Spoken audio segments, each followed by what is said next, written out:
The Universal Eye, Decoding Leonardo's Notebooks. The screenplay was created based on the work The Notebooks of Leonardo da Vinci by Leonardo da Vinci, translated and published in the year 1888 by Jean-Paul Richter. Chapter 1. The Disciple of Experience. We begin not with the paintings, nor with the inventions, but with the debris of a mind. 5,000 pages, a paper labyrinth scattered across the libraries of Europe, from Milan to Madrid, from Windsor to Paris. To hold these notebooks is to touch the raw nerve of the Renaissance. There is no order here, no chronology, no narrative comfort. A treatise on the anatomy of a horse bleeds into a receipt for paint. A geometric proof is interrupted by a grocery list. A sketch of a lover's profile is overlaid with calculations for a war machine. It is a chaos of brown ink and red chalk, a singular explosion of intellect that refuse to be contained by the margins of a page. This is the wreckage of a life spent in a desperate, breathless race against time. To navigate this labyrinth, we must first understand the man. Who constructed it? And to understand him, we must strip away the romance. Forget the bearded sage of the 19th century imagination. Forget the magician. The man revealed in these pages is something far more dangerous to the established order of his time. He is an outsider, an illegitimate son, a man denied the keys to the university, a man who could not read the Latin books of the scholars. They called him Homo senza lettere, an unlettered man, a barbarian at the gates of academia. Listen to the anger in his own hand, scratching across the page in that famous, defiant mirror writing, moving from right to left, turning his back on the Western world.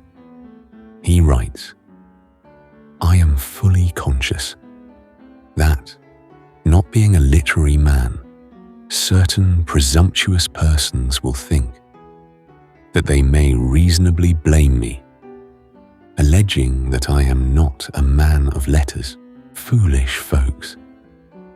Do they not know that I might retort as Marius did to the Roman patricians by saying that they, who deck themselves out in the labours of others, will not allow me my own? This is the core of the conflict. On one side, the reciters, the humanists, the theologians, the men who memorized Aristotle and Galen, mistaking the repetition of words for wisdom.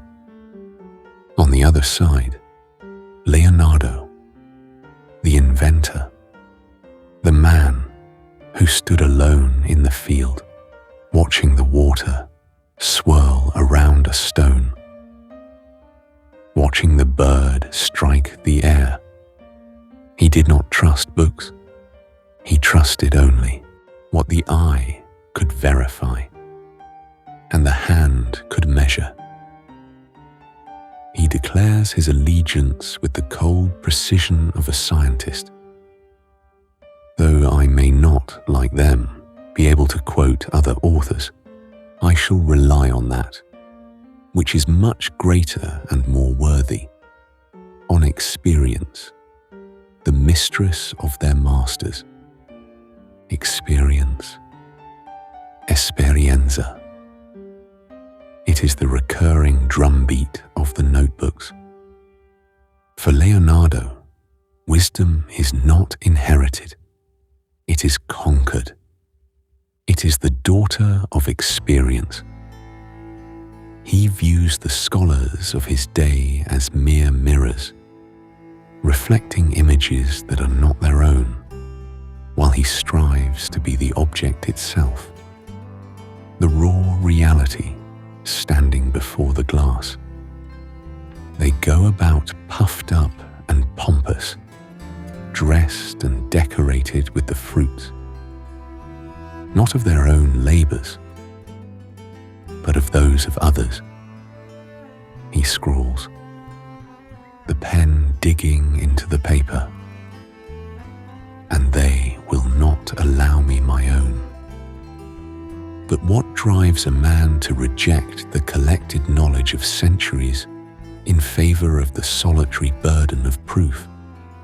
The answer lies buried deep in the text, in a rare fragment of personal history, amidst the diagrams of levers and the studies of turbulence. We find a single, solitary childhood memory. It is the only window he ever opens into his infancy, and he treats it not as a sentimental reverie, but as data, a forensic clue to his own destiny. He is writing about the kite, a bird of prey, a type of hawk. He is analyzing its flight, its relationship with the wind, when suddenly the scientific detachment fractures. He writes, "This writing distinctly about the kite seems to be my destiny, because among the first recollections of my infancy, it seemed to me, as I was in my cradle, a kite came to me and opened my mouth with its tail, and struck me several times with its tail inside my lips. Consider the image, the helpless infant, the great bird descending from the sky, the tail forcing open the mouth. It is violent, intrusive, almost mythological. A psychoanalyst might read trauma. A biographer might read legend. But Leonardo reads it as a mandate. He views this memory as a destiny, a preordained command to unlock the secrets of the air, to master the mechanics of flight, to invade the dominion of the birds. It is the origin story of his obsession. The bird did not bring him words. It brought him a physical sensation, a tactile communion with nature. It told him that the truth was not in the mouth of the priest, but in the wing of the hawk. This memory sets the trajectory of his entire life. It binds him to the physical world, to the tangible, to the visible. If he is to understand the kite, he must understand the air that supports it.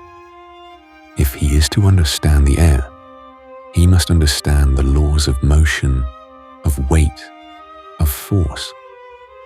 And to understand these laws, he has but one instrument supreme above all others. He has rejected the ear, the organ of the reciters who listen to lectures. He turns instead to the supreme organ of the inventor. We move now from the mind of the man to his primary tool, the instrument that will dissect the universe and lay it bare on the page. The eye, Chapter 2, The Window of the Soul. To Leonardo, the eye was not merely a biological receiver. It was the supreme judge.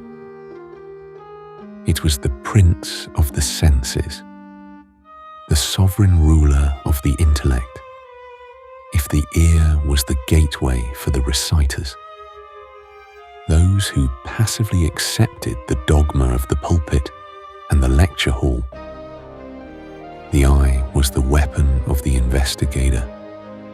It was the only instrument capable of verifying the physical world, of separating truth from the murky haze of assumption.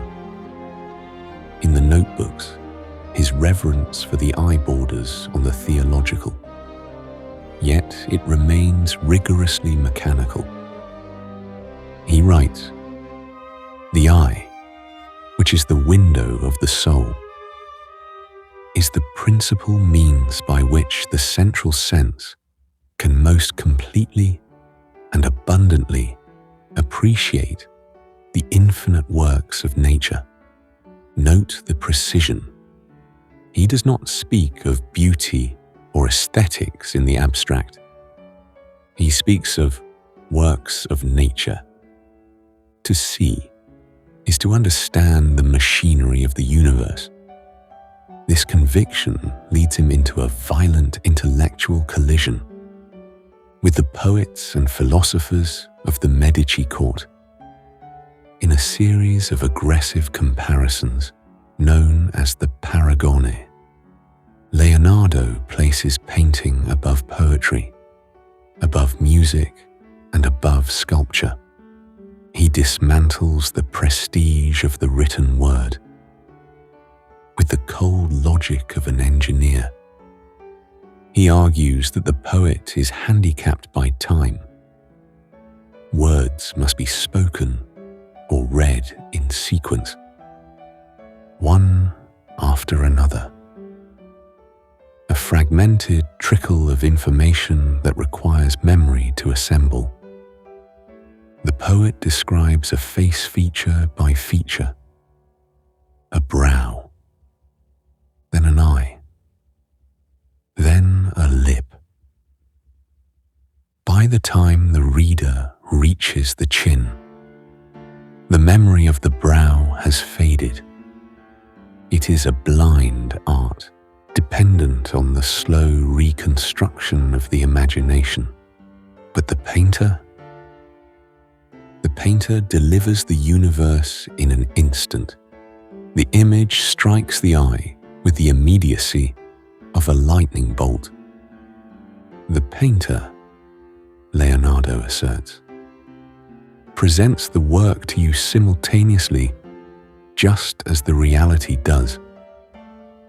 He views the poet as a merchant of shadows, trading in the names of things, while the painter is the master of the things themselves. If you call painting dumb poetry, he challenges, then the painter may call poetry blind painting. Now consider which is the more grievous affliction, to be blind or to be dumb. He is relentless. He mocks the poet's reliance on the imagination, calling it a frantic effort to conjure what the eye receives effortlessly. And if you say that poetry is more enduring, he scrawls, referencing the physical decay of pigment versus the survival of manuscripts. I say the works of a coppersmith are more enduring still, for time preserves them longer than your words or my colors. This supremacy of sight is not just arrogance, it is the foundation of his scientific method. For Leonardo, if something cannot be seen, it cannot be truly known.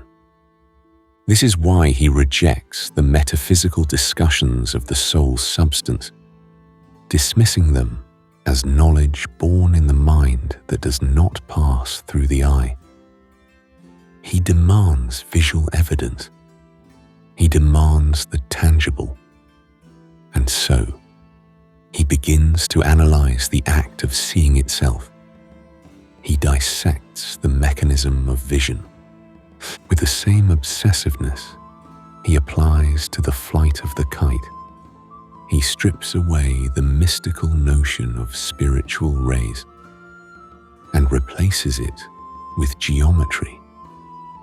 The notebooks fill with diagrams of the pyramid of lines. This is his defining theory of optics. He proposes that every object in the physical world, a tower, a tree, a human face, radiates images of itself into the surrounding air. The atmosphere is thick with these intersecting ghosts. The body of the air, he writes, is full of an infinite number of pyramids composed of radiating straight lines, which cause themselves to intersect as they move away from their cause. Consider the density of this vision. The air is not empty space. It is a chaotic superhighway of visual information. Every point on an object sends a straight line to the eye.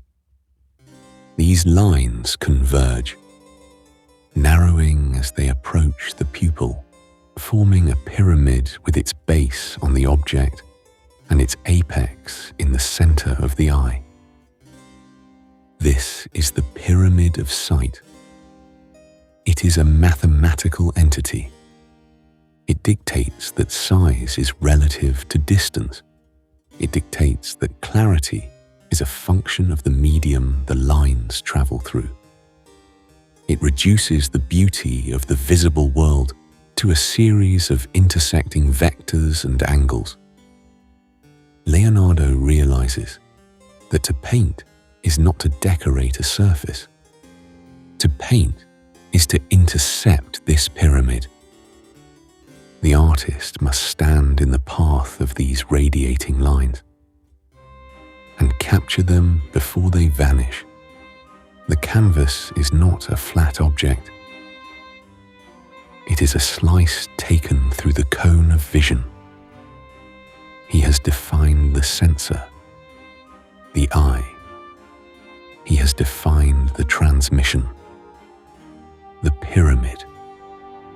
Now he must define the method of capturing the signal.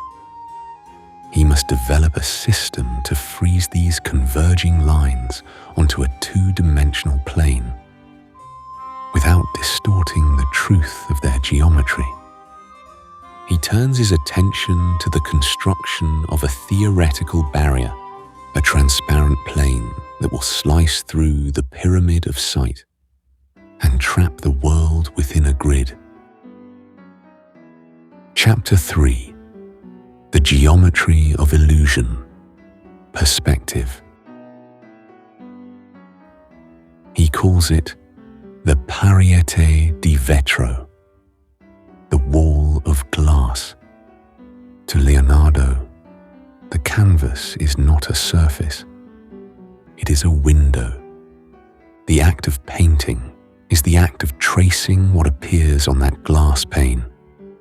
This occurs as the universe passes through it. He writes with the absolute certainty of a geometrician.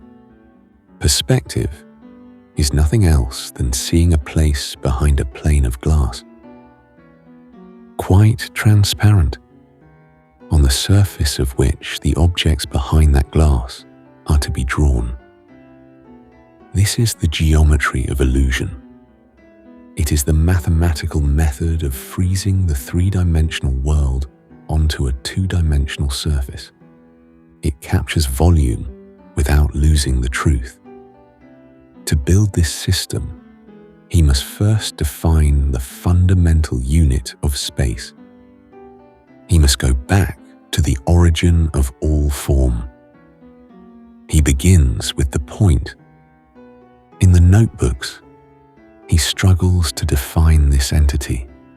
He strips it of all physical properties until it becomes a pure abstraction.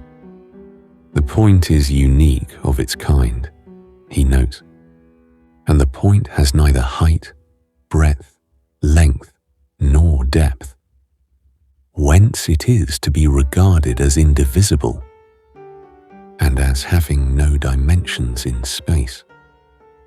It is a nullity. It is a coordinate of nothingness from which everything must spring. From this invisible point, the line is born. The line has in itself neither matter nor substance, and may rather be called an imaginary idea than a real object. Yet this imaginary idea is the structural beam of his universe. He constructs a pyramid of lines. He visualizes the air as being filled with infinite straight lines. These lines radiate from every object. They intersect and cross without ever interfering with one another. All converge towards the single mathematical point within the pupil of the eye. The eye is the apex. The object is the base. The vertical plane, the painting, cuts through this pyramid. It intercepts the image before it reaches the retina. But Leonardo is not satisfied with simple linear perspective. He moves beyond the methods of the Florentine architects. He observes that the eye does not merely see edges. It sees atmosphere. It sees the density of the air itself. He breaks perspective down into 3 distinct sciences. It is a tripartite dissection of vision. It goes far beyond the ruler and the compass. First, linear perspective, the mathematical diminution of size. He calculates that if a second object is as far beyond the first as the first is from the eye, it will appear half the size. It is a rigid, arithmetical decay of magnitude. Second, the perspective of color. He observes that as objects recede, they do not just get smaller. They change hue.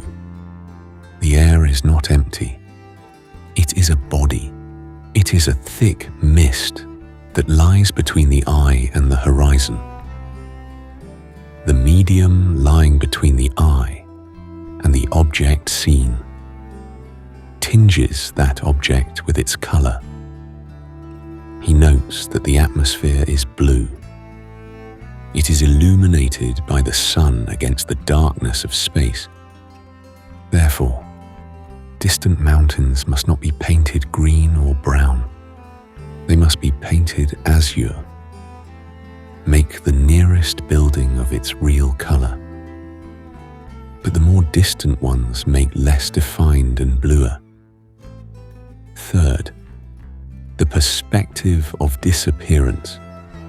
This is the psychological component of sight. He argues that the eye cannot hold the details of remote objects. The definition acts like a sieve. Distance filters out the minutiae. If you see a man close to you, you discern the exact appearance of the mass and of the form and also of the coloring. If he goes to some distance, you will not recognize who he is. And still farther, he will appear as a very small, dark, rounded object. He scolds the painters who outline distant figures with sharp edges. To give a remote object a hard line is a lie. It is a violation of the laws of nature. The boundary of a body, he insists, is the least of all things. It is an invisible border where the object ceases and the air begins. He has constructed the cage. He has defined the point and drawn the lines. He has filled the intervening space with the blue density of the air. He has mathematical proof of where the object sits in space. But the object itself is still a ghost. It is a wireframe waiting for substance. Chapter 4. The body of the atmosphere, light and shade. We have the cage. We have the grid. The geometry of perspective has trapped the world. It is held within the parieté di vetro, the wall of glass. But the image remains sterile. It is a diagram of existence. It is not existence itself. To breathe life into this wireframe, Leonardo must master the element that gives volume to the void. He must master the diminution of light. In the notebooks, we see him pivoting. He moves from the rigid certainty of the line. He turns to the murky ambiguity of the shadow. For Leonardo, a shadow is not merely a patch of darkness. It is not just where the sun does not reach. It is a physical entity. It is a dynamic force. It interacts with light in a violent, continuous struggle. He treats it with forensic intensity, the same intensity he applies to the lever or the puller. Shadow, he writes, is of the nature of darkness. Light is of the nature of brightness. The one hides, the other reveals. They are always coupled together, but they are never united. Observe the diagrams on folio 11 of the Paris manuscript. They are a riot of intersecting rays. He is not drawing a simple shadow cast by a vase on a table. He is calculating the derived shadow. He distinguishes between the original shadow. This is the darkness attached to the object itself, on its unlit side. He then defines the derived shadow. This is the projection of that darkness through the air. He tracks these projections like a ballistic trajectory. He notes that shadows are not uniform. They have a core of absolute blackness. They have a primary intensity, but they fray at the edges. They interact with secondary light sources. They respond to the reflection from a wall. They catch the glow of the ground. He realizes that in nature, absolute black is a rarity. The world is a negotiation of grays. The shadow is the privation of light, he notes, and it is born of the obstacle. But the obstacle is not always a solid object. Sometimes the obstacle is the air itself. Here, Leonardo makes a leap of intuition. It anticipates meteorology by centuries. He realizes that the space between the eye and the object is not empty. It is not a vacuum. It is a corpus, a body. It is a fluid. It is as thick and heavy as water, only clearer. And like water, it has a color. He looks up. He asks a question that few had bothered to ask. most accepted the heavens as a divine backdrop. He asked, "Why is the sky blue?" The Aristotelians might have answered with poetry or scripture.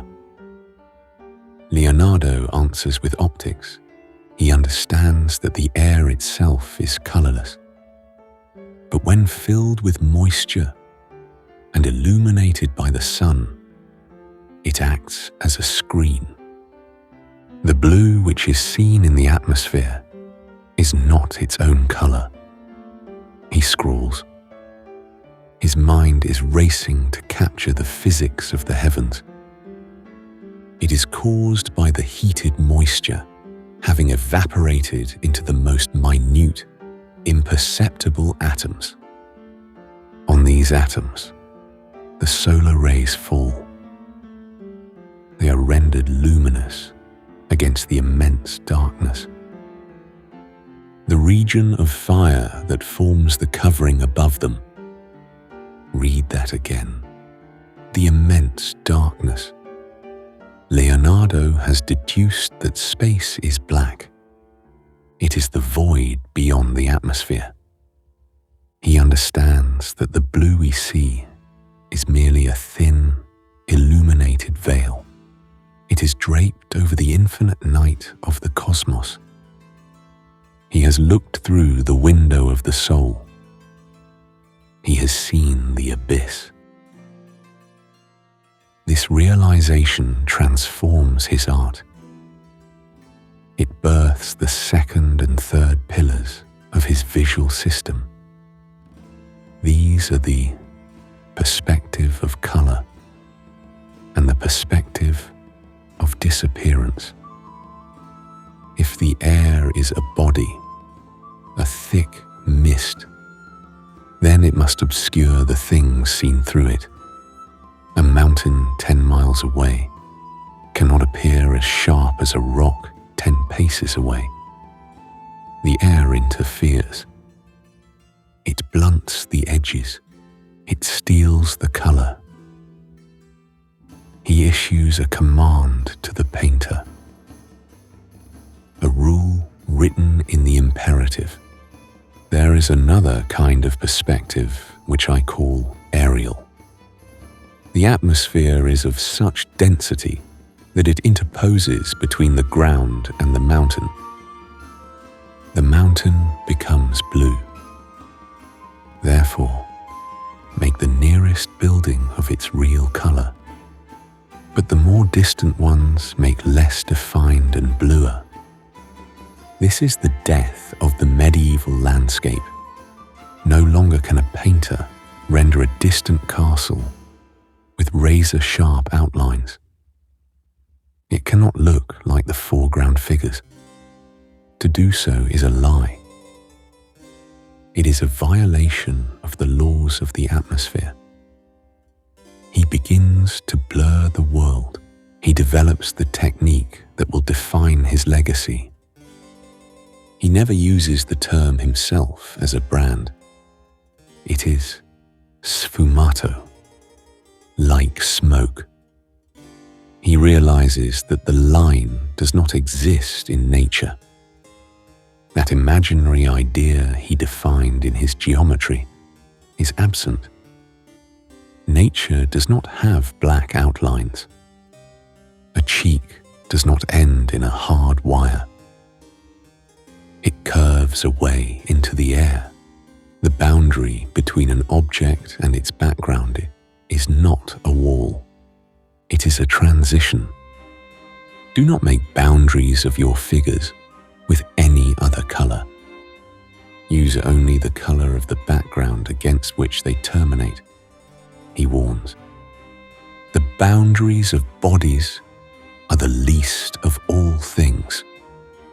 He advises the painter to work at twilight, or when clouds cover the sun. Ideally, he suggests, you should paint when there is mist. He seeks the softness. He seeks the ambiguity. The moment where the form dissolves into the atmosphere. He is obsessively categorizing the quality of this dissolution. He studies smoke rising from a chimney. He notes how it is blue at the start and turns grey as it rises. He studies dust settling in a shaft of sunlight. He studies the way a face loses its features at a distance of 100 bracha, until only the eyes and the mouth remain as dark spots. He has constructed a visual reality of terrifying completeness. He has the geometry that places the object in the space.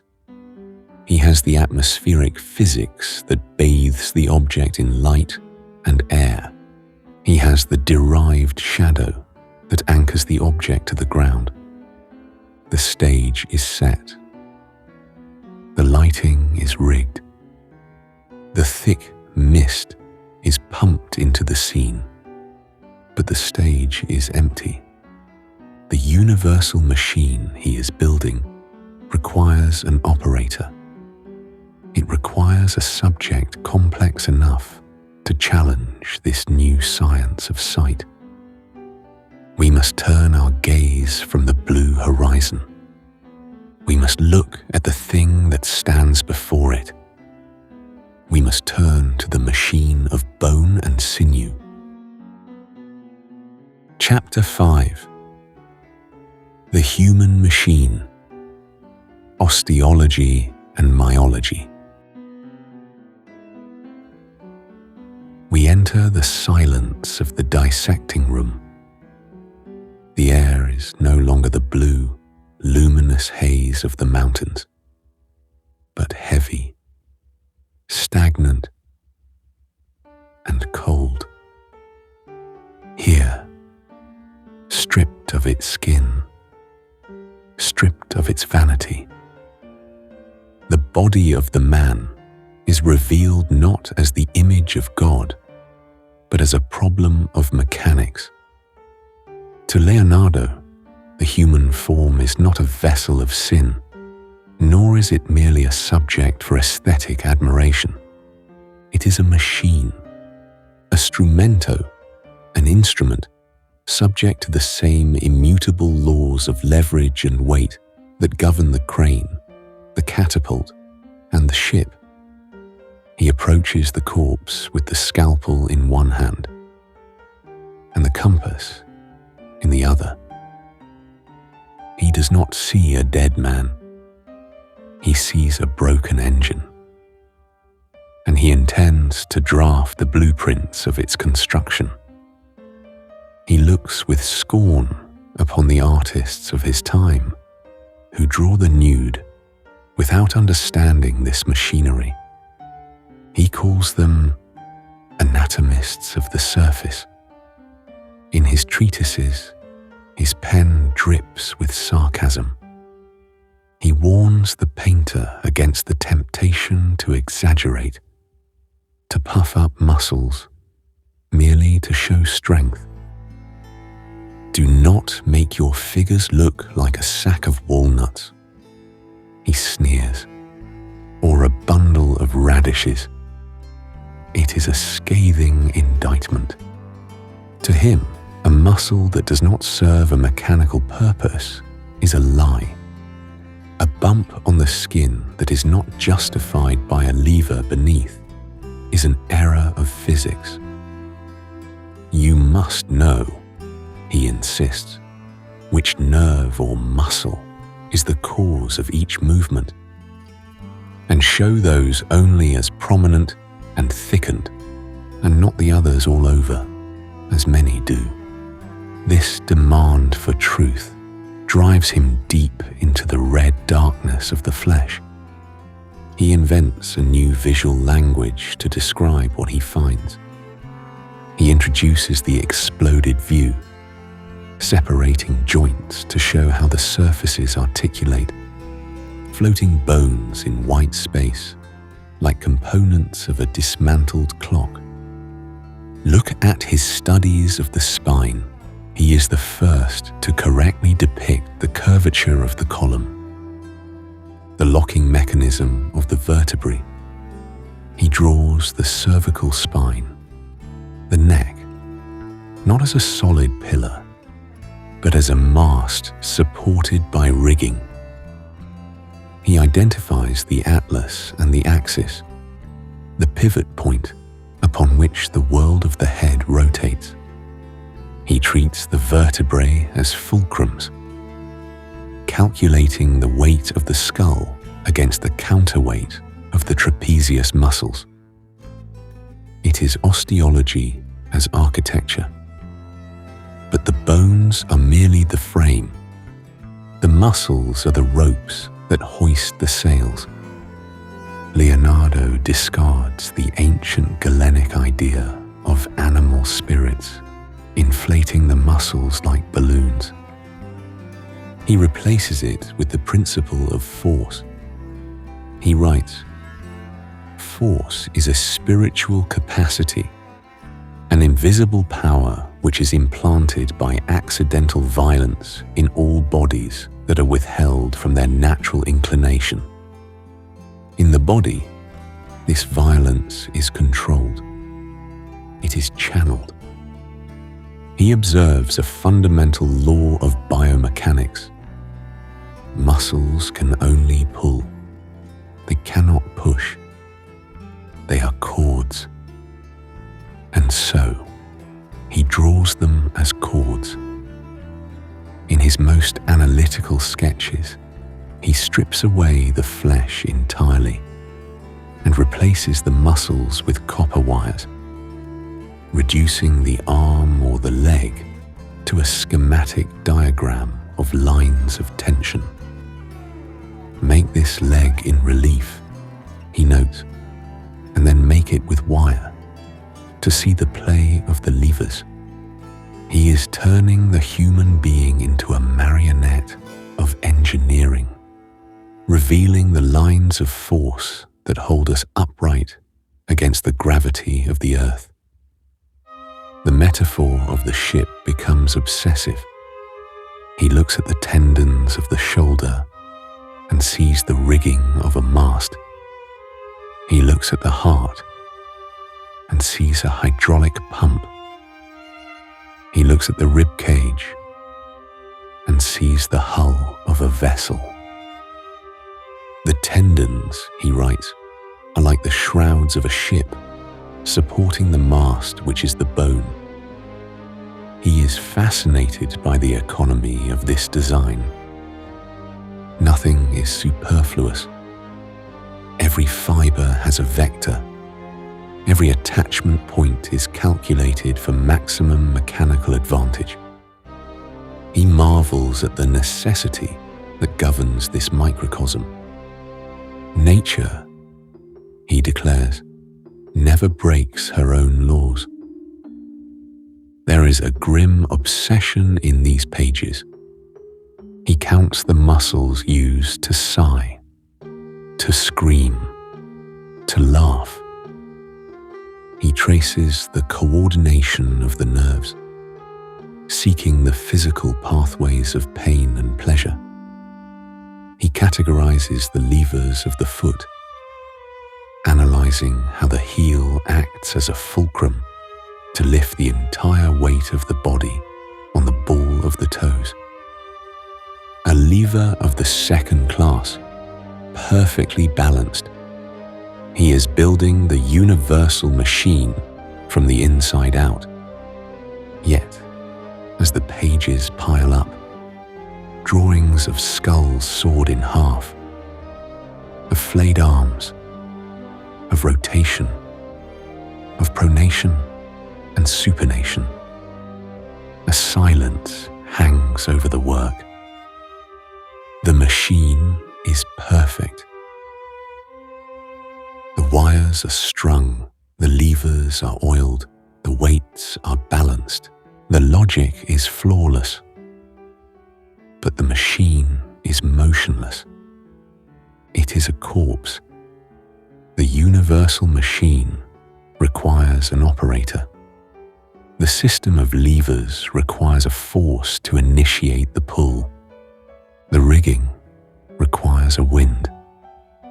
We have mapped the hull of the ship, we have traced the ropes and the pulleys, but where is the captain?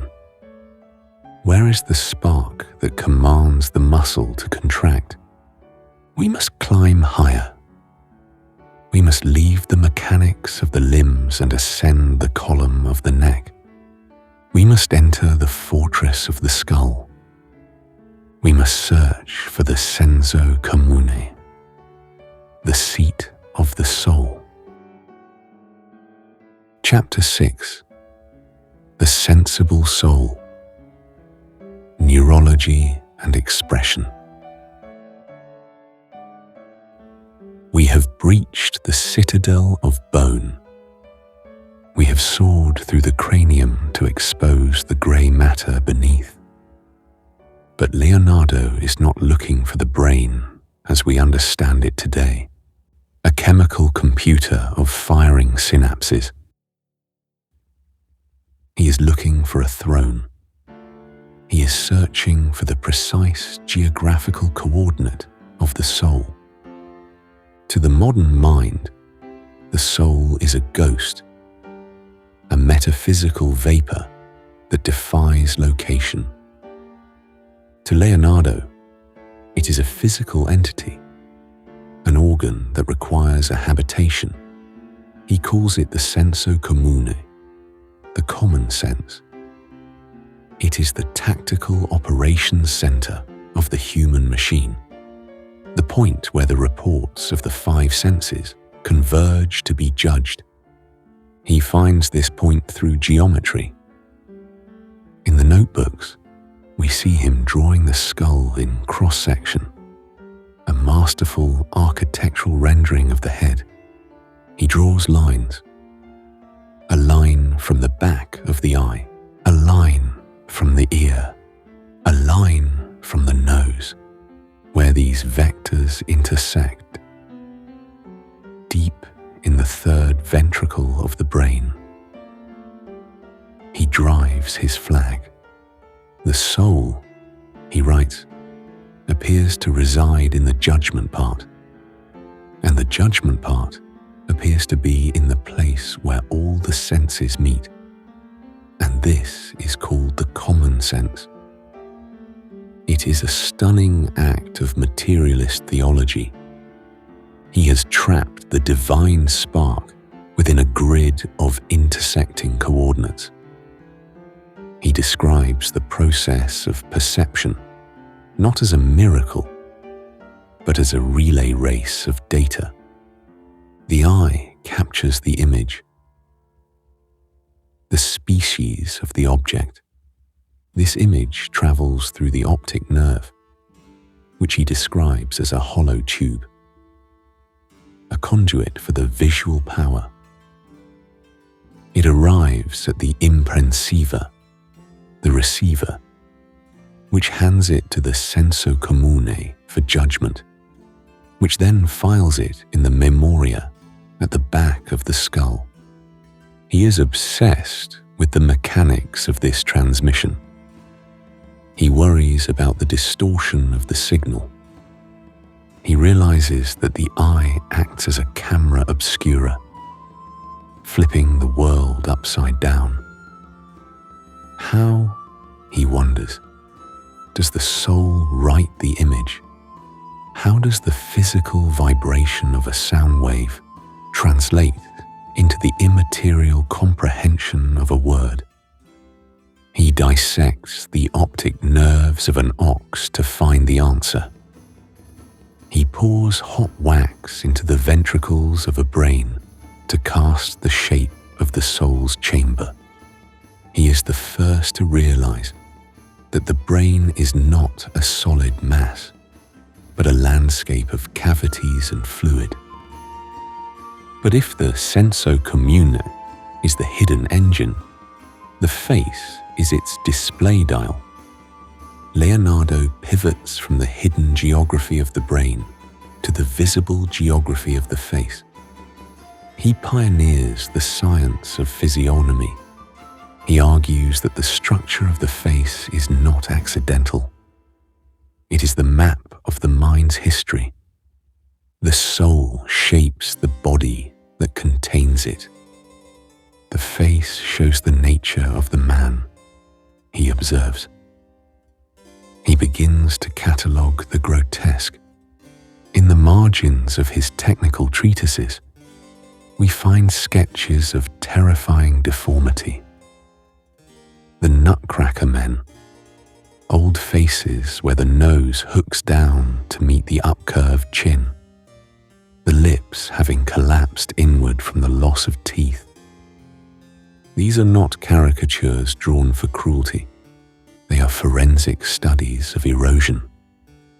He is observing how time and character eat away at the flesh. He sees the face as a landscape, subjected to the weathering of passion. A man who is perpetually angry will permanently etch the furrows of rage into his brow. A man of intellect will wear his focus in the set of his eyes. He breaks down the expression of emotion into a mechanical linkage. He treats a smile or a frown as a lever system, triggered by the senso commune. Consider his study of the two great poles of human emotion, mirth and weeping. He places them side by side on the page, analyzing the muscular contractions required for each. He makes a startling discovery. The machine of joy and the machine of sorrow are nearly identical. He who laughs, Leonardo writes, does not differ from him who weeps, neither in the eyes nor the mouth, nor the cheeks. He notes that the only difference lies in the eyebrows and the motor of the intent. In weeping, the brows are drawn up and together, creating vertical furrows. In laughter, they are smooth. But the mouth? The mouth widens and rises in both. The eyes narrow and squeeze shut in both. The body shakes in both. He dissects the muscles responsible. He identifies the nerve that lifts the corner of the lip. He traces it back through the cheek, back to the ear, and finally, back to the brain. He has traced the physical wire that carries the command of happiness. He warns the painter to be precise. A millimeter of difference in the tension of the lip changes a face from ecstasy to agony. The muscles which move the lips are more numerous in man than in any other animal. He notes, the human face is the most complex instrument of signaling in nature, and Leonardo intends to master every frequency it can transmit. He studies the motions of the mind. He watches men arguing in the piazza, noting how the arms rise when the voice rises. He watches the deaf and dumb, who speak with movements of their hands and eyes and eyebrows. He tells the artist to observe these silent speakers, for they have stripped language down to its raw, physical essence. He demands that the gesture match the thought. A figure painting must not be a collection of stiff dolls. It must be a snapshot of a kinetic transfer. The senso comune fires a command. The nerve carries the percussion. The muscle contracts. The arm strikes. It is a single, continuous chain of cause and effect. He has unified the anatomy of the body with the anatomy of the mind. He has traced the spirit down to the fiber. The human machine is now complete. It breathes. It sees. it feels, it moves. But this machine does not exist in a vacuum. It stands upon a stage. It is composed of elements, earth, water, air, and fire that mimic the composition of the planet itself. The man is a microcosm, a lesser world. And to understand the lesser world, we must now turn our gaze to the greater one. We must leave the landscape of the face and step out onto the landscape of the earth. Chapter 7. The Lesser World. Microcosm versus macrocosm. We have mapped the geography of the face. Now, Leonardo expands the scale. He steps back from the dissecting table, walks to the window, and looks out at the Alps rising above the Lombard plain. He does not see a landscape of inert stone. He sees a body. In the notebooks, the metaphor of the microcosm, the man as a lesser world, is not merely poetic. It is structural. It is the unifying theory of his physics. He writes, "We might say that the earth has a spirit of growth, that its flesh is the soil, its bones the arrangement and connection of the rocks of which the mountains are composed, its cartilage the tufa, and its blood the springs of water."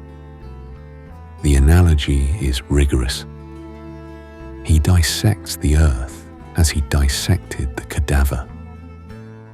He looks at the veins of the human body, observing how the blood fights against gravity, pumping upwards to burst from a cut in the forehead.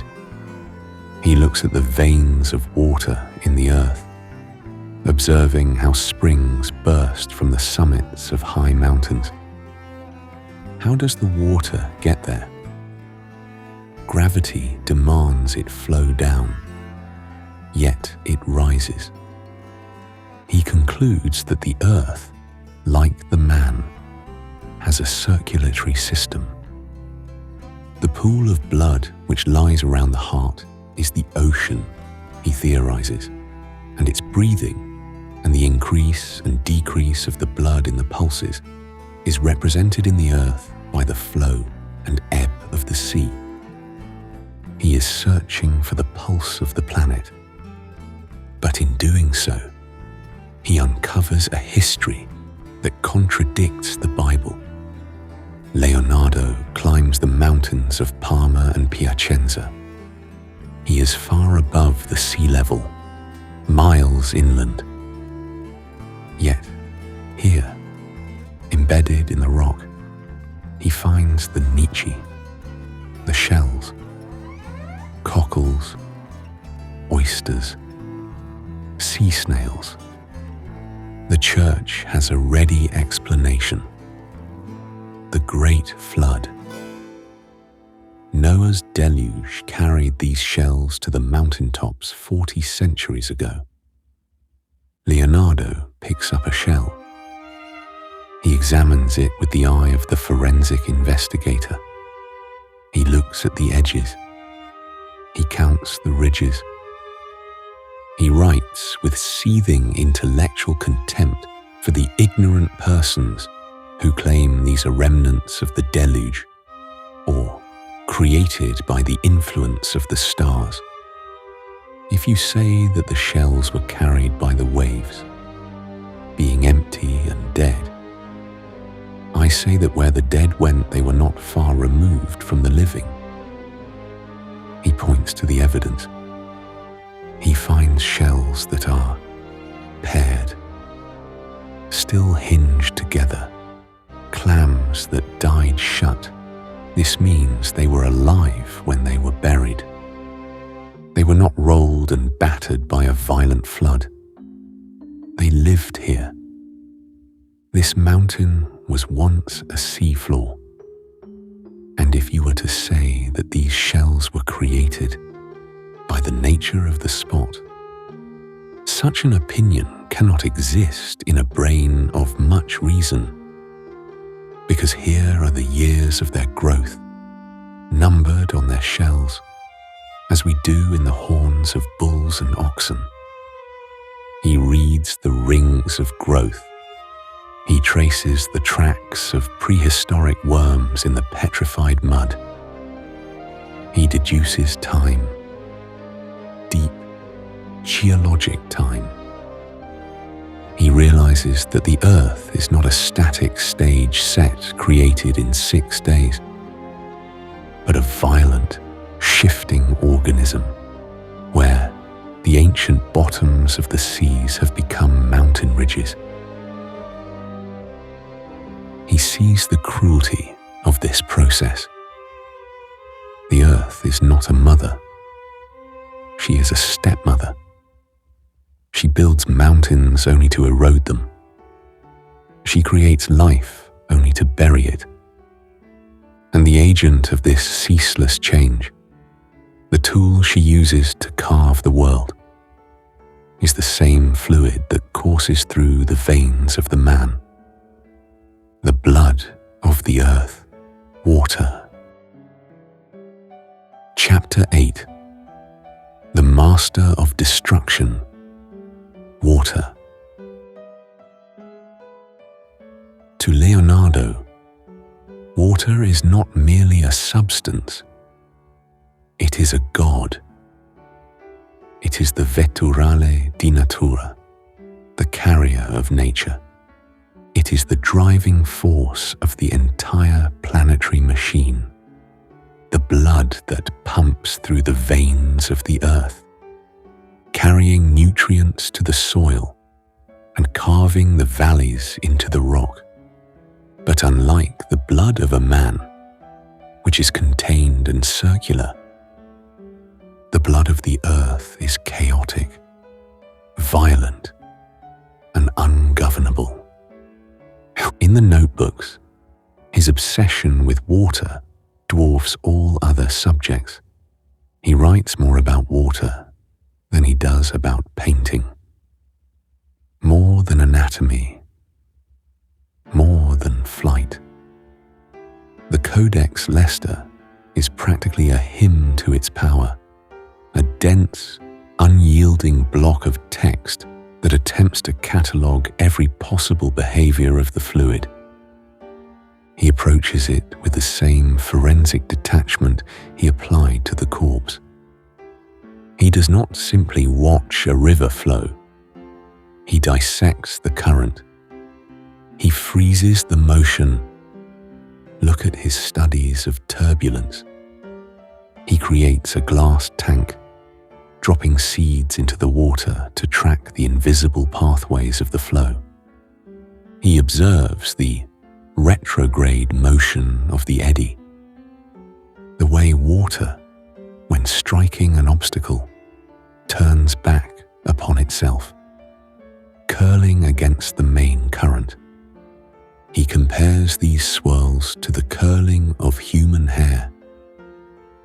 Observe the motion of the surface of the water, he notes, which resembles that of hair, which has two motions, of which one depends on the weight of the hair, the other on the direction of the curls. It is a moment of terrifying synthesis. The physics of the river and the aesthetics of a woman's braid are governed by the same law. The macrocosm and the microcosm are locked in a geometric rhyme. But this geometry is not benign. Leonardo identifies the screw of the water, the spiral force that drills into the riverbank. He realizes that water is the great enemy of stability. It gnaws, it erodes, it undermines. Water gnaws at the mountains and fills the valleys. He writes, if it could, it would reduce the earth to a perfect sphere. He attempts to tame this beast. He drafts plans for the canalization of the Arno, trying to divert the river away from Pisa to starve the city into submission. He designs locks and weirs for the canals of Milan, calculating the pressure of the water against the gates with the precision of a military engineer.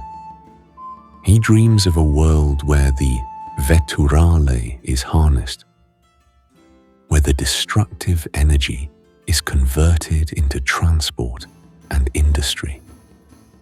But deep down, he knows the beast cannot be caged. In the final years of his life, the engineer retreats, and the prophet emerges. The master of destruction takes over the page. He begins a series of drawings known as the Deluge. These are not biblical illustrations. There is no ark here, no dove with an olive branch, no God saving the righteous. There is only physics, unleashed and absolute. He unleashes the percussion of water upon the earth. He draws mountains collapsing under the weight of rain. He draws trees bending until they snap, their roots ripped from the soil, debris churning in a slurry of mud and foam. He writes a terrifying script to accompany these images, a step-by-step guide to the apocalypse. Let there be seen a dark and gloomy air, he commands, threatened by the rush of the winds and the heavy rain. He describes the people. They are not praying. They are not repenting. They are simply dying. You might see the people, he writes, closing their eyes with their hands to avoid seeing the immense ruin of their country. Others huddled together, trembling with cold and terror. It is the ultimate victory of nature over man. The universal machine of the body, which he spent a lifetime dissecting, is now nothing more than flotsam in the current. The senso commune, the seat of the soul, is extinguished by the flood. He renders the water with a manic curling line, layer upon layer of chalk and ink, until the paper itself seems heavy and wet. He captures the pulverization of the rock, the atomization of the spray. He sees the water not as a liquid, but as a solid hammer, a force of percussion that shatters everything it touches. The water wears away the mountains, he concludes. The rivers carry the earth to the sea. It is a vision of total entropy. The earth will be washed away. The distinctions between land and sea will vanish. The world will return to the silence of the deep. But even in this nightmare, Leonardo finds a thread of logic. He notices that the water, for all its weight and violence, shares a property with the element that sits above it. He observes that the swirl of the water mirrors the swirl of the wind. If the water is a heavy fluid that can be seen, perhaps the air is simply a lighter fluid that must be felt. If he can master the mechanics of the eddy in the river, he can master the turbulence of the sky. Chapter 9. The Ocean of Air. Flight. He turns his eyes upward, away from the mud and the ruin, toward the invisible ocean that hangs above the earth. To Leonardo, the air is not empty space. It is a thick body, a tangible substance with weight, density, and resistance. It is a fluid governed by the exact same hydrodynamics as the water he has just watched destroy a city. In the notebooks, we see him transferring the physics of the river to the sky. He writes, "The movement of the air against a fixed thing is as great as the movement of the movable thing against the air." This is the principle of relativity, centuries before Galileo or Einstein. It is the cornerstone of aerodynamics. If water can support a ship of 1,000 tons, why can this ocean of air not support a man? He looks at the birds, but he does not look at them with the envy of a poet. He looks at them with the cold calculation of a reverse engineer. To him, a bird is an instrument working according to mathematical law. It is a machine. A bird, he scrawls, is an instrument working according to mathematical law. Which instrument it is within the capacity of man to reproduce with all its movements. Note the arrogance. He does not say he can create a bird. He says he can reproduce the instrument. He believes that flight is not a miracle of biology, but a problem of mechanics. It is a question of levers, fulcrums, and force. He begins to dissect, but he does not look to the feathers of the eagle or the hawk. He looks to the creature that flies without feathers, the creature that flies with a membrane. Remember, he notes, that your flying machine must imitate no other than the bat. Why the bat? Because the bat's wing is a unified surface. It is a sail. It does not allow the air to pass through, as feathers might. It captures the wind completely. In the margins of the Codex Atlanticus, we see the great bat, a terrifying wooden skeleton, skinned with raw silk or tan leather, powered by the violent exertion of a man's legs.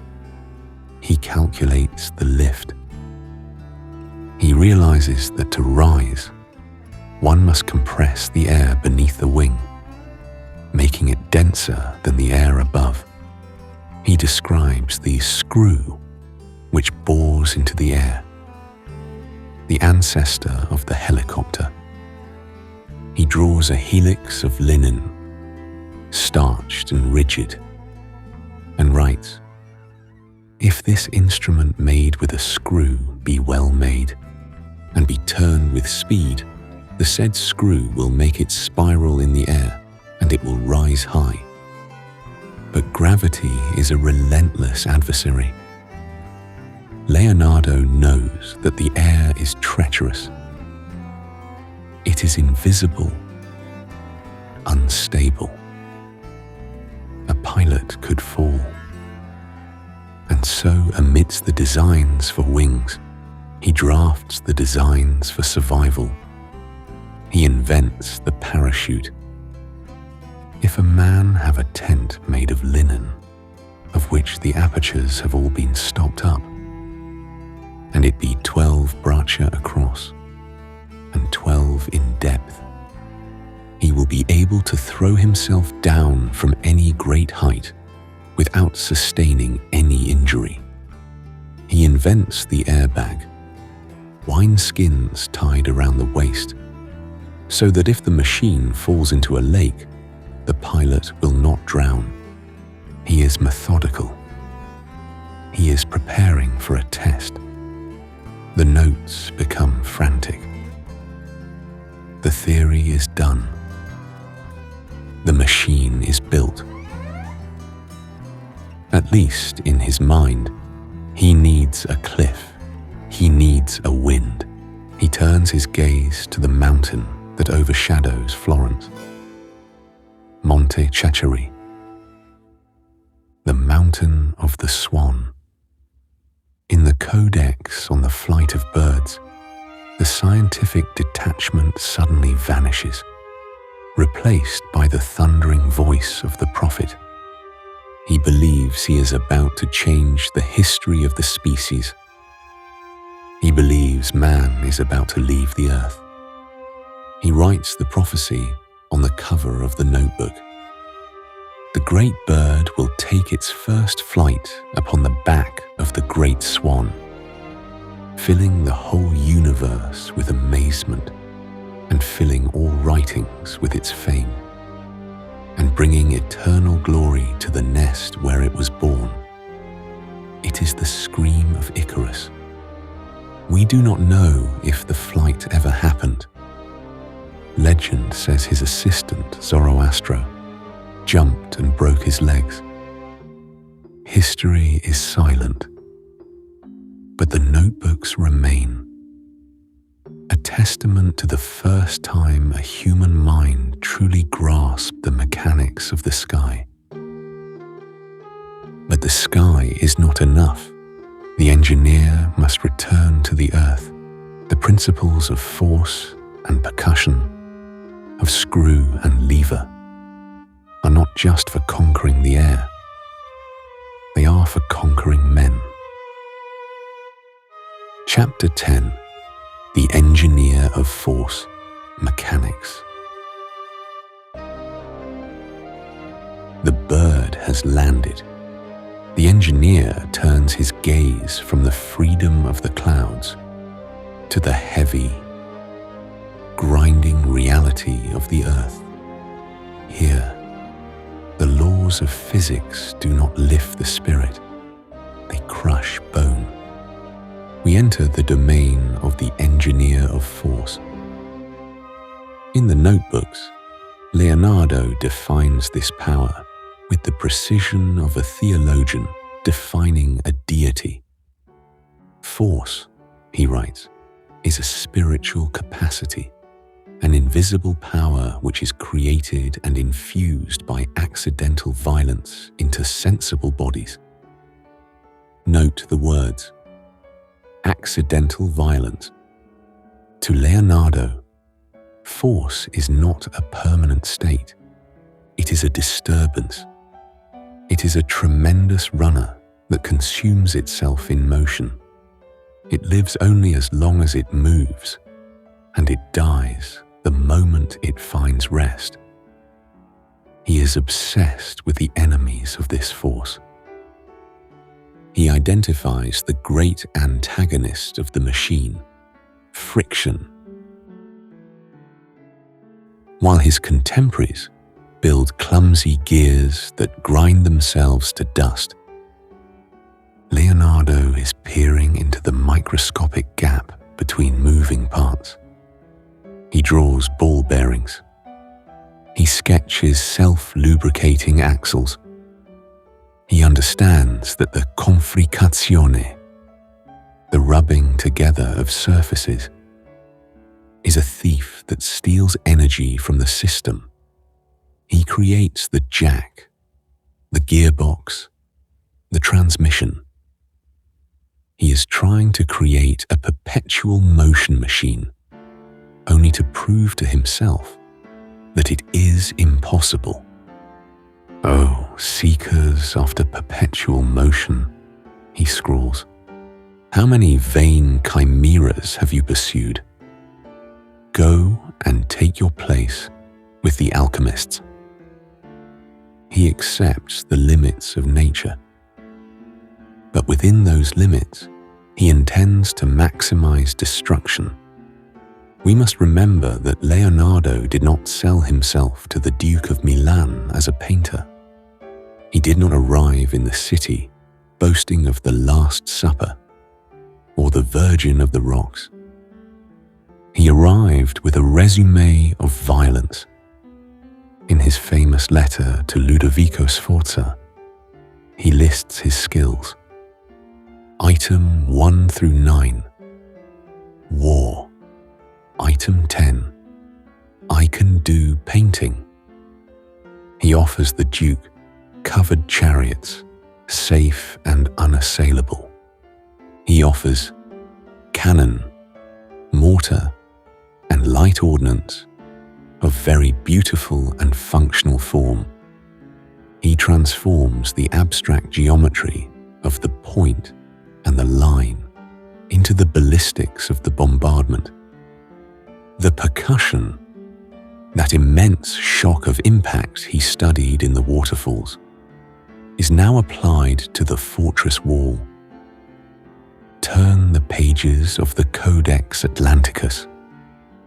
The drawings here are not celebrations of heroism. They are industrial diagrams of slaughter. He draws the scythed chariot. It is a horse-drawn nightmare, equipped with rotating blades. But he does not just draw the machine. He draws the result. He sketches dismembered bodies scattered in the dust, legs severed at the shin, the human machine reduced to debris by the iron machine. He draws the giant crossbow. It is not designed to be held by a man. It is the size of a building, requiring a treadwheel to cock the string. It is a weapon of psychological terror, designed to hurl boulders and strike fear into the enemy.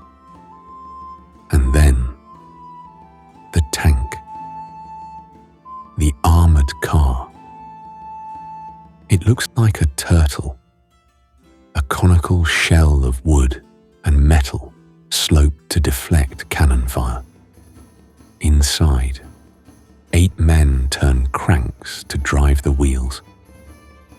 It is a mobile fortress, designed to break the infantry line. And there is no company of soldiers so great that they will not break before it. But look closer at the blueprint. The gears are drawn incorrectly. The front wheels and rear wheels are set to rotate in opposite directions. If built exactly as drawn, the tank would lock up. It would tear itself apart. Historians debate this flaw. Was it a mistake? Or was it sabotage? Did the pacifist within the engineer, the man who bought birds in the market just to set them free, deliberately break his own weapon to prevent it from being used? We see this conflict repeatedly. He calls war patia bestialissima, most beastly madness. Yet, he spends his nights designing Greek fire, calculating the chemical composition of mixtures that will burn underwater. He designs diving suits for soldiers to sabotage enemy ships from below. He designs multi-barreled machine guns, the organ gun, capable of firing a fan of lead in a single volley. He creates a catalogue of death. But even here, in the smoke and the noise of the foundry, he is learning. He is observing the way a projectile curves through the air. He is observing the way a wall crumbles under impact. He realizes that destruction is merely the inverse of construction. The same laws that allow a tree to stand against the wind are the laws that allow a cannonball to fell it. The study of the machine leads him inevitably back to the study of the organism. He realizes that nature is the supreme engineer. He looks at the column of a temple and sees a tree trunk. He looks at the dome of a cathedral and sees the canopy of a forest. He realizes that to build truly enduring structures, he must understand how nature builds herself. He must understand the tension of the fiber, the flow of the sap, the geometry of the branch. The engineer wipes the grease from his hands and picks up the botanist's magnifying glass. Chapter 11. The Architecture of Growth, Botany. He enters the forest, but he does not enter as a poet seeking solace, nor as a painter seeking a backdrop for a virgin. He enters as a structural engineer inspecting a construction site. To Leonardo, the forest is not a chaotic tangle of greenery. It is a city of hydraulic machines, each built according to a rigorous code of laws. He looks at a tree, and he does not see wood and leaf. He sees a system of pipes, valves, and pumps. He sees a mechanism designed to lift heavy fluids against the pull of gravity, a feat of engineering that rivals his own designs for the canal locks of Milan. In the notebooks, his study of botany is stripped of all pastoral romance. He is looking for the necessity that governs the shape of the living thing. Why does a branch split here and not there? Why does a leaf turn this way? He finds the answer in mathematics. He formulates a law that has since become known to modern science as Leonardo's rule. He observes the trunk of a tree and compares it to the branches that spring from it. He measures the diameter. He calculates the surface area of the cross-section, and he discovers a geometric constant. All the branches of a tree at every stage of its height, he writes, when put together, are equal in thickness to the trunk. Consider the implication. If you were to bundle all the branches of a crown together, they would form a cylinder exactly the size of the trunk that supports them. It is a conservation of area.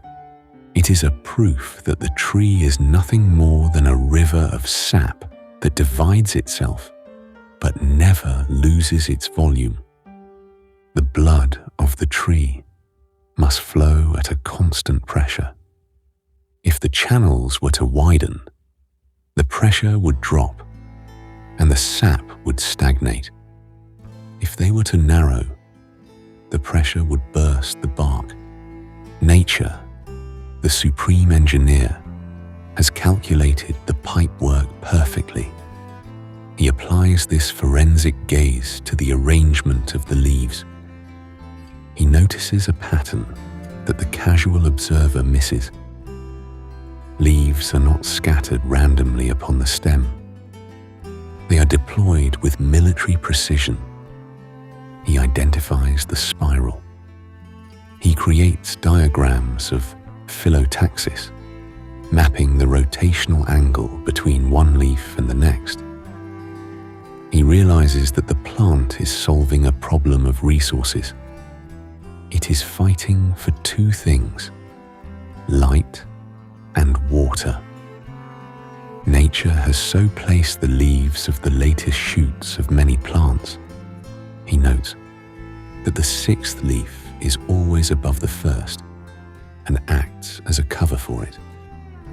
He deduces the strategy. If the leaves were stacked directly on top of one another, The upper would starve the lower of sunlight.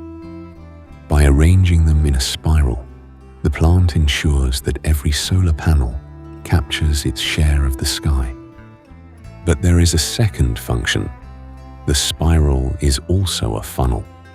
He observes the way the dew collects on the leaf surface. He traces the path of the drop. The geometry of the spiral channels the water inward, down the stem, directly to the root system. The plant is designed to harvest the rain. It is a self-watering machine. But the machine is also a record keeper. Leonardo takes a saw to the trunk.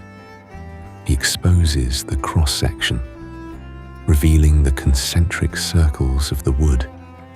He is one of the first humans to understand that these rings are not merely texture, they are a calendar.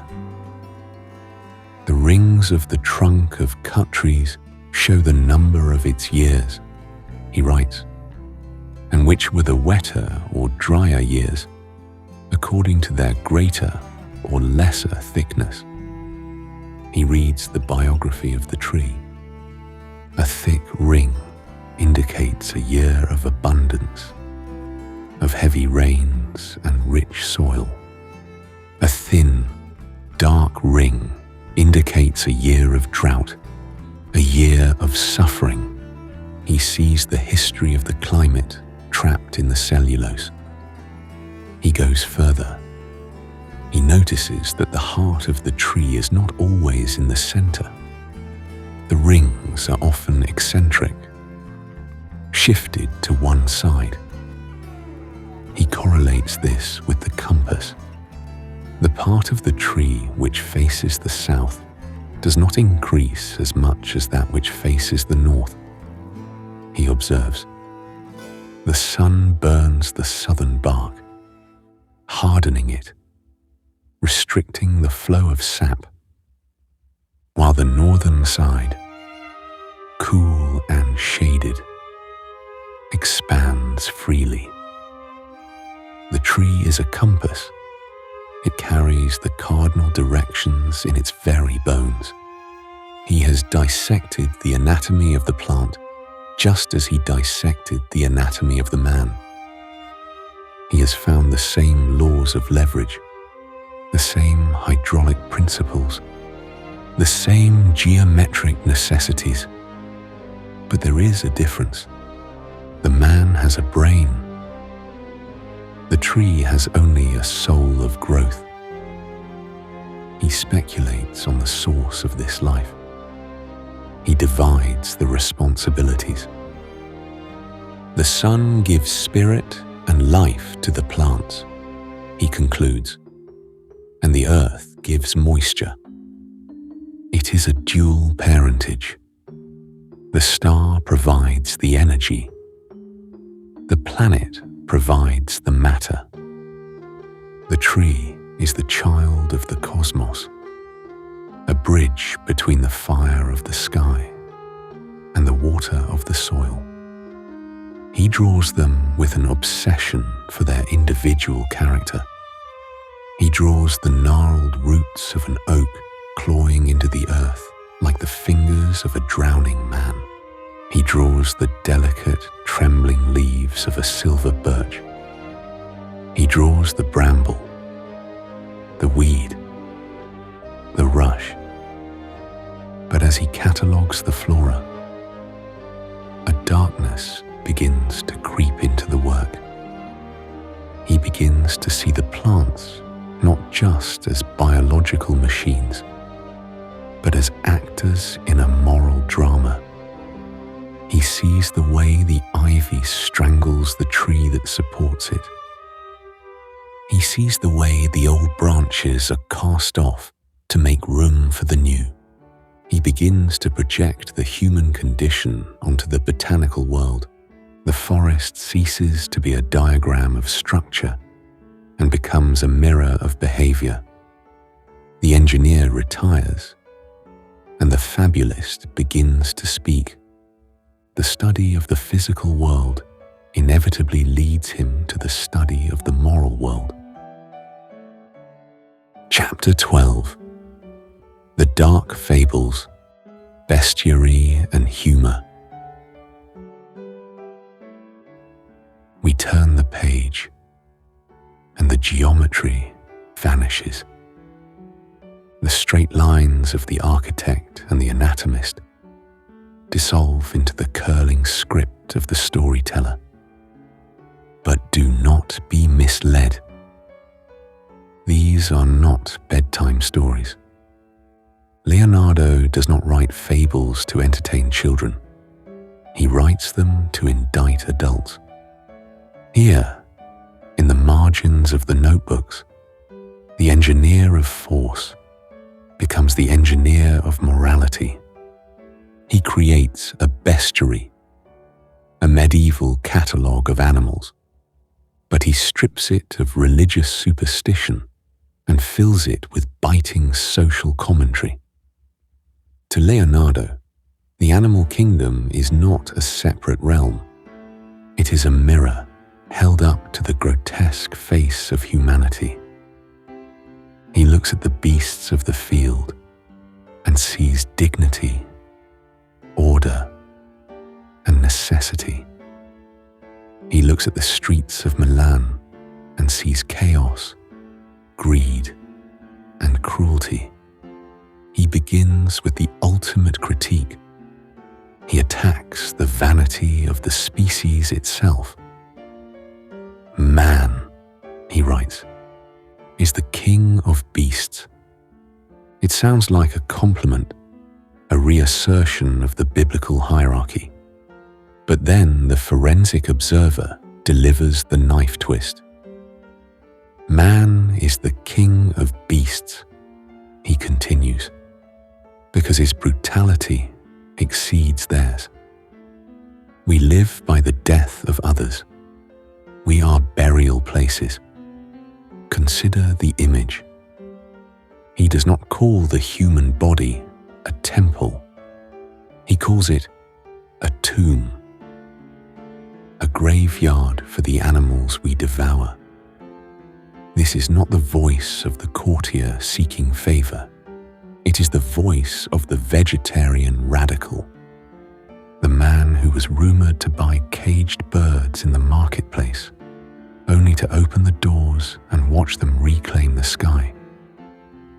He views human consumption with a mixture of horror and scientific detachment.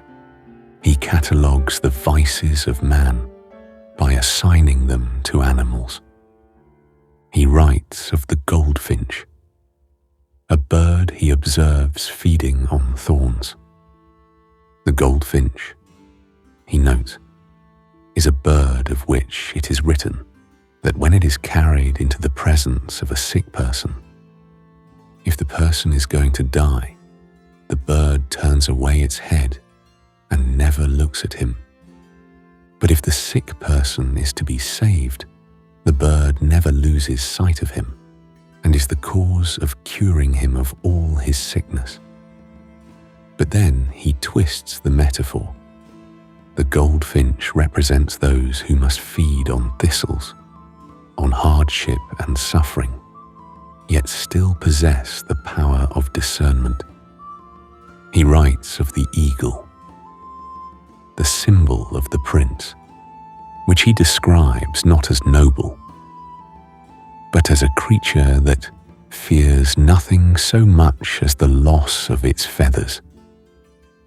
It is a jab at the fragility of power, a reminder that the authority of the duke or the king rests on ornaments that can be plucked away by the wind. He writes of the mirror.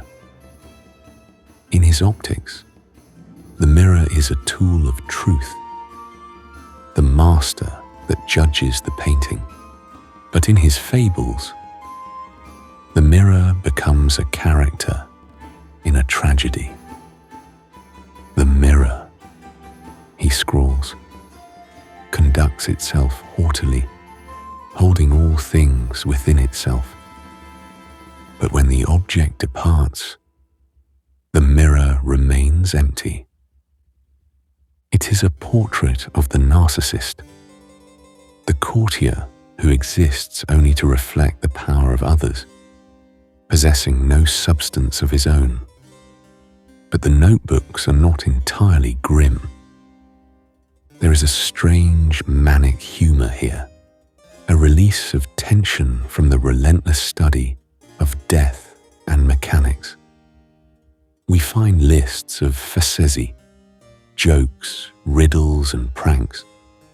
But even his humor is mechanical. It is engineered. He describes a prank to terrify a gathering. If you want to make a fire that will fill a room with a unified blue flame, take the yolk of an egg and dry it, and set fire to it. He designs monsters. He takes the anatomy of a lizard, adds wings made of quicksilver and skin, creates a mechanical lion that walks forward and opens its chest to reveal a bouquet of lilies, a gift for the King of France. Yes, but also a demonstration that the organic can be mimicked by the synthetic. Yet, his sharpest wit is reserved for the necromancers, the alchemists and fortune tellers who plague the courts of Europe. Leonardo, the true magician of mechanics, despises the fake magicians of mysticism.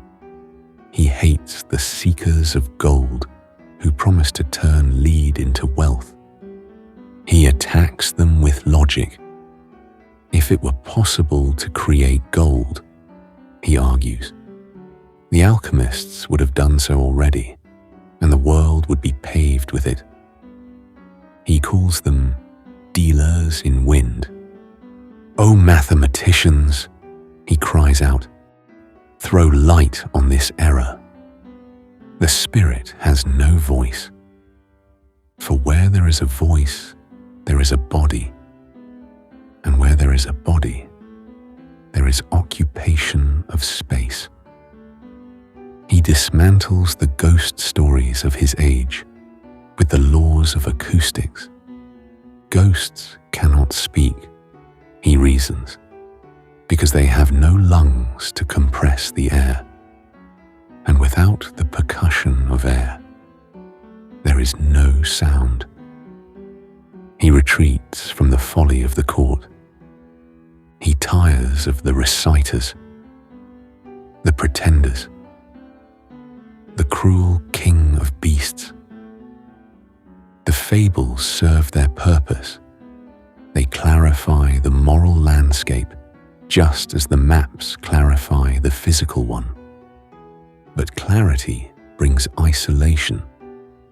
If the world is a stage of fools and beasts, the only rational response is to retreat, to lock the door, to find the one place where the mind can operate without the interference of the mob. He must return to the sanctuary of the mind. He must return to the room where the only voice is his own, the studio. Chapter 13. The Solitary Life, the Studio. We step across the threshold. The door closes, shutting out the noise of the piazza, the demands of the duke, and the ridicule of the poets. We enter the engine room of the Renaissance. This is the studio, but do not picture the romantic atelier of the 19th century, bathed in golden light and smelling of roses. Leonardo's workspace is a laboratory of rigorous confinement.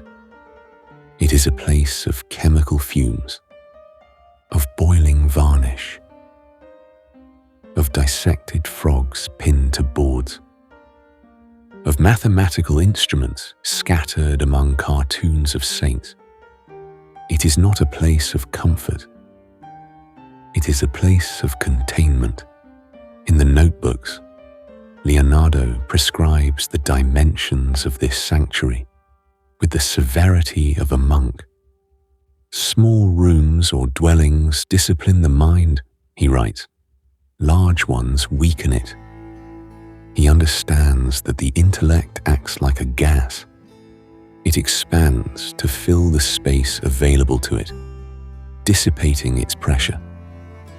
To maintain the high compression required for invention, the walls must be close. The focus must be absolute. Here, in the claustrophobic clutter of the studio, the universal machine operates at full capacity. And the first rule of this machine is isolation. Leonardo is not a collaborator. He is not a man who thrives in the collective workshop environment of his youth, where apprentices chattered and masters shouted. He demands silence.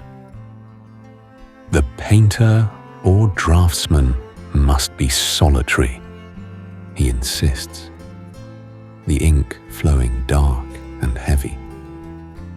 For if you are alone, you belong entirely to yourself. If you are accompanied by even one companion, you will be half yourself. It is a terrifying equation. To share your time is to fracture your identity. He views social interaction as a contamination, a noise that distorts the signal of the mind. If you are with others, you will inevitably listen to their chatter. You will indulge their whims. You will lower your standards to meet their expectations. If you are with many, he warns, you will be all the more overwhelmed. So he stands alone, but he is not unobserved. In this solitude, he installs a master more critical, more unforgiving than any patron. He installs the mirror. For Leonardo, the mirror is not a tool of vanity. It is a tool of verification. It is the only way to escape the subjectivity of the creator. When a painter stares at his own work for too long, he becomes blind to its errors. The eye grows accustomed to the disproportion. The mind forgives the mistake. To break this trance, Leonardo commands the artist to turn his back on the canvas and look only at its reflection. When you wish to see whether your whole picture accords with what you have portrayed from nature, he instructs, take a mirror and reflect the living object in it. Compare the reflection with your painting. The mirror reverses the image. It estranges the work. It makes the familiar strange, transforming the painting into an object that seems to have been made by another hand. In that cold glass, the error reveals itself. The arm that looked correct is suddenly too long. The shadow that seemed subtle is now a stain. The mirror does not lie. It does not flatter. It is the master of painters, the ultimate judge of the saper vedere, the knowing how to see. He advises the artist to keep the mirror flat, to treat it as the surface of the painting itself. It is a test of reality. If the painted image cannot stand beside the reflected image and hold its own, it is a failure. It is a lie. But the discipline of the studio does not end when the sun goes down. The universal eye never truly closes, even in the dark. the work continues. Leonardo prescribes a nocturnal ritual, a mental calisthenic to be performed in the blackness of the bedroom. He understands that the memory is a muscle that must be worked to exhaustion. I have found in my own experience, he writes, that it is of no small benefit when you lie in bed in the dark to go over again in the imagination the outlines of the forms you have been studying. Picture the man. The candle is extinguished, the shutters are closed. He lies in the heavy silence of the Milanese night, but his mind is racing. He is reconstructing the day. He is visualizing the curve of a lip, the tension of a tendon, the spiral of a leaf. He is not dreaming. He is auditing. He rebuilds the world in the theater of his skull, checking the integrity of his observations. If a detail is missing, if he cannot recall the precise attachment of a muscle or the specific geometry of a shadow, he marks it as a failure. He resolves to return to the subject the next morning.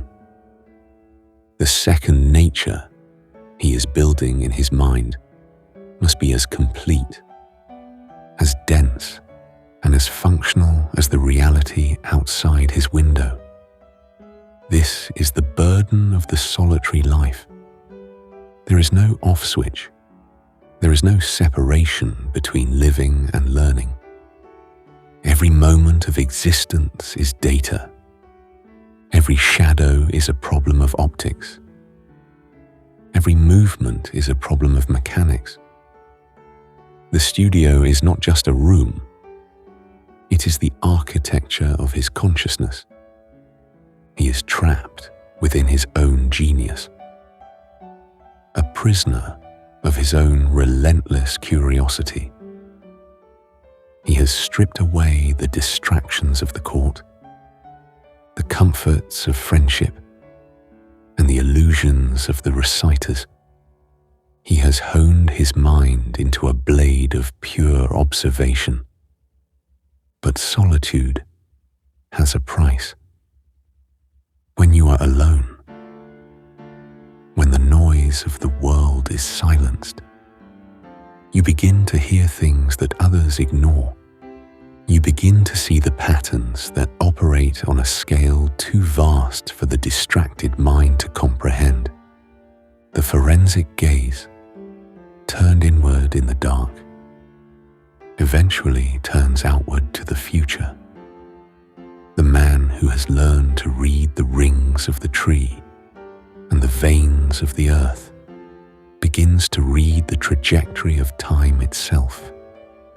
He has studied the mechanics of creation. Now, in the silence of his room, he begins to calculate the mechanics of the end. The focus shifts from the canvas to the cosmos, and the findings are terrifying. The disciple of experience is about to become the prophet of doom. Chapter 14. The Prophet of Doom, Prophecies. The candle flickers in the room at clue. The geometry has vanished. The diagrams of machines and the maps of rivers have been pushed aside. In the margins of the page, the forensic scientist, the anatomist, the engineer disappears. In his place sits an old man playing a dark game with the future. He writes the word, prophecy, prophecies. To the modern ear, the word suggests mysticism. It suggests the smoke of the oracle or the visions of a saint. We expect the predictions of a Nostradamus. But Leonardo is not a mystic. He is a man who has looked so deeply into the cause of things that he can calculate the inevitable effect with terrifying precision. These are not visions sent by God. They are the logical conclusions of a universe governed by force and percussion. He writes in riddles. He frames the mundane activities of daily life as apocalyptic events. He describes a world turned upside down, a nightmare landscape of violence and confusion. The dead will come from underground, he scrawls, and with their terrible movements will send men flying through the air. Is this the resurrection of the dead? Number. It is a spade. It is the iron ore dug from the mine, forged into a shovel, and used to fling the earth. The forests will bring forth young who will become the cause of their death. Is this a war of nature? No. It is the handle of the axe, carved from the wood of the tree, used to chop down its parent. Men will speak to each other from the most distant countries and reply. Is this telepathy? Number. It is the writing of letters. The bones of the dead, he continues, will be seen to govern the fortunes of the living. Dice. There is a grim humor here, a patia, a madness that mocks the pretensions of human society. He looks at the rituals of civilization, the sowing of crops, the harvesting of grapes, the burial of the dead, and describes them with the detachment of an alien observer. He sees the absurdity of the human anthill. He writes of ants who hide themselves to survive the winter, equating the great struggles of princes with the scurrying of insects. But beneath the riddles, the tone is shifting. The amusement is curdling into horror. The forensic art historian must note the change in the voice. The detachment is cracking. The man who spent a lifetime praising experience as the mistress of all certainty now begins to see the cruelty of the laws he has uncovered. He has dissected the world to find its beauty, but he has found its indifference. Nature, he writes, in a moment of shattering clarity, appears rather as a stepmother than a mother.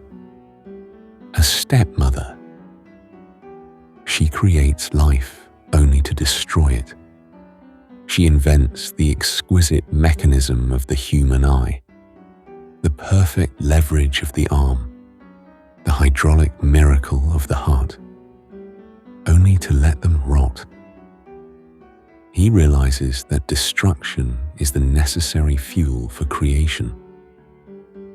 The life of the one, he observes, is the death of the other. We are burial places. The focus turns inward. The prophet of doom is not predicting the end of the world. He is predicting the end of Leonardo. The anxiety that has hummed in the background of the notebooks for 40 years now rises to a scream. It is the fear of the iron that rusts. Just as iron rusts from disuse, he writes, the pen digging into the paper, and water putrefies when stagnant. so does the intellect waste away without exercise. Rust, putrefaction, stagnation, these are the enemies. He has fought them with a manic, breathless productivity. He has filled thousands of pages. He has designed cities, diverted rivers, dissected horses, painted the smile of the Virgin. But it is not enough. The rust is creeping in. The hand that drew the Vitruvian man with such steady, geometrical perfection is beginning to tremble. The movement he studied in the water is slowing down. He looks at his own life and sees a fragment, a torso without limbs, a head without a body. Tell me, he writes in the margins, over and over again, a mantra of despair. Tell me if anything was ever done. The prophecy expands. It moves from the personal to the cosmic. He has studied the deluge. He has seen how water gnaws at the mountains. He has calculated the erosion of the earth. He knows that the machine of the world is winding down. He predicts the great fire. He predicts the moment when the element of water will finally conquer the element of earth, when the distinction between the mountains and the sea will be erased, and the planet will return to a perfect, silent sphere of fluid. It is the ultimate triumph of entropy. The universal machine will stop. The gears will lock. The lever will snap. The candle burns low in the room at Clou. The shadows lengthen, swallowing the diagrams and the maps. The game of riddles is over. The laughter has died away. The observer closes the book on the future and looks back at the past. We have dissected the mind. We have traversed the world. Now we must stand before the sum total of the effort. We must tally the ledger of the infinite work. Chapter 15. The Infinite Work. We stand now at the end of the trajectory. The candle has burned down to the wax. The hand that dissected the human body, that diverted the Arno, that mapped the winds, is still. We look at the man, expecting a monument of satisfaction. We expect the serenity of a master who has conquered the physical world. Instead, we find a void. We find a silence filled with a single, repeating question. In the final pages of the notebooks, amidst the geometry and the geology, a sentence appears. It is not a scientific observation. It is not a command to the painter. It is a cry of existential panic. Dimmi, he writes, dimmi se mai fu fatta alcuna cosa. Tell me if anything was ever done. He does not write it once. He writes it repeatedly, testing the pen, testing the ink, testing the validity of his own life. Tell me if anything was ever done. Tell me if anything was ever done. It is the forensic evidence of a terrifying realization. Leonardo looks at his resume and sees only blanks. To the modern world, he is the universal genius. To himself, he is a catalogue of unfinished business. Consider the evidence of the Sforza horse. It was to be the greatest equestrian statue in history, a bronze colossus standing 24 feet high. He spent years on the calculations. He designed the casting pits. He built the mold. He constructed a clay model that stunned the city of Milan. It was a triumph of engineering, a perfect synthesis of anatomy and metallurgy. And then war arrived. The bronze set aside for the casting was requisitioned to make cannon. The French archers used the clay model for target practice. The horse disintegrated under the rain and the arrows, returning to the mud from which it was raised. It was never cast. Consider the Battle of Anghiari. The Florentine government gave him the wall of the great council hall. They asked for a masterpiece. Leonardo gave them a riot of horses and men, a bestial madness of fury and dust. But he did not trust the traditional fresco technique. He wanted to invent. He experimented with a mixture of wax and oil, seeking the brilliance of an oil painting on the scale of a mural. But the physics failed him. The paint would not dry. He lit great fires in the hall to bake the wall, but the heat only melted the wax. The colors ran. The masterpiece dissolved before his eyes, weeping down the plaster in a slurry of ruined pigment. He abandoned the wall. Consider the adoration of the Magi. It remains a ghostly underpainting, a brown haze of figures emerging from the dark, never to be fleshed out. Consider the Saint Jerome, a torso of anatomical perfection, left screaming in the wilderness of an incomplete canvas. Tell me if anything was ever done. The question is not rhetorical. It is the metric of the engineer. He judges his life by the finished product, and by that standard, he sees failure. He sees the iron that rusts. He sees the potential that was never kinetic. But we, the forensic observers, must overrule the subject. We must look not at what was lost, but at what remains. We must look at the debris. The true masterpiece of Leonardo da Vinci is not the Mona Lisa. It is not the Last Supper, which began to flake off the wall of the refectory before the paint was even dry. The true masterpiece is the pile of paper.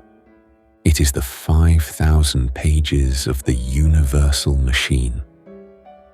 He apologizes for them.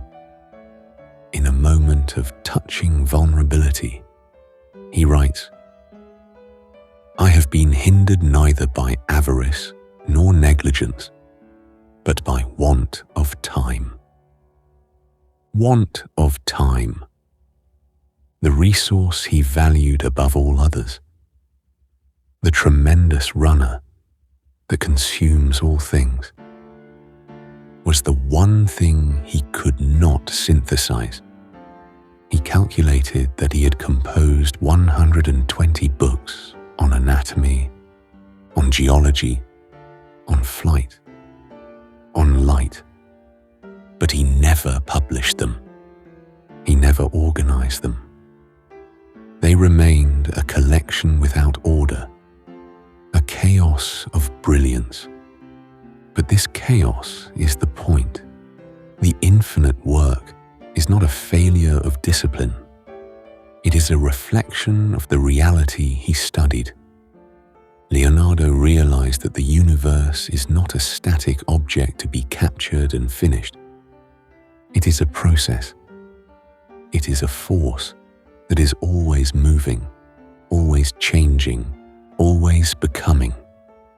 To finish a work is to kill it. To complete a thought is to stop the flow of the blood. The notebooks are an open circuit. They are a map of a mind that refused to close the shutter. They do not offer the comfort of a conclusion. They offer the terror of the infinite.